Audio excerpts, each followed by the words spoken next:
maybe our audience would find helpful just where you and I are coming from too, sure.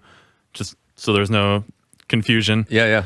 My journey with this similarly grew up in a young earth creationist home and church. I would say evolution was an issue. It was addressed from the pulpit and various materials, and presumably shown to be wrong in that way. I remember laying in bed at night. I had this book called Dinosaurs in the Bible, and it was a picture book. And I looked at this thing every night for a couple of years. I thought I was enraptured. Like, oh man, dinosaurs, cool. I know exactly. And I felt jealous of these early humans who had the chance to ride on a tame brontosaurus. some. Yeah, and I was bummed out, but also excited by reading it. And then you tell the story in the book that I really liked. Well, it's tragic in a way, but of students that felt like you were like this atheist professor challenging their faith. And I remember being that student. Like there's that documentary / movie, God's Not Dead. And I was that kid. Yeah. I took I'm a bio undergrad major. And I remember we had it was at Kent State University, so public school. We had classes on evolution, just that. It's not just the afterthought. It was like, let's learn about all the theory. And I remember coming equipped to class. I'd have my Philip Johnson Darwin on trial, and I'm leafing through as he's lecturing. I'm like, oh, I know what to say next. Bam! Evolution's a tautology, survival of the fittest. And at some point, really, my journey with this was, and I feel ashamed by it. Maybe. Man, I feel like you say that a lot on this podcast. Mate, it's a free space. This is a learning podcast. No shame here. I'm ashamed a bit that my journey with this was never led by science.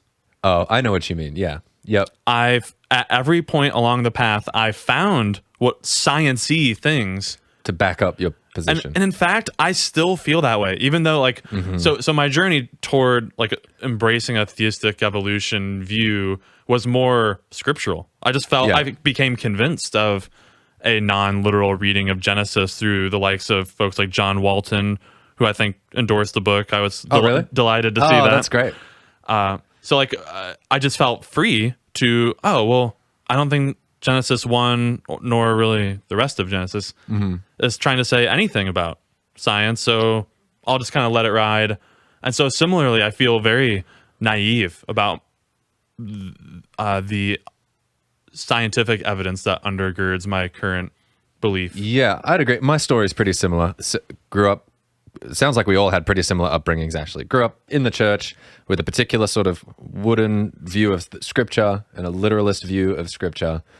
And it wasn't until I started in my teen years wrestling with faith and doubts and was introduced to William Lane Craig and the arguments of natural theology that I found, here's a guy who I really respect intellectually. He's a bright guy who apparently has no problem endorsing an older earth, or he's at least open to discussing that, where it had been sort of taboo for me.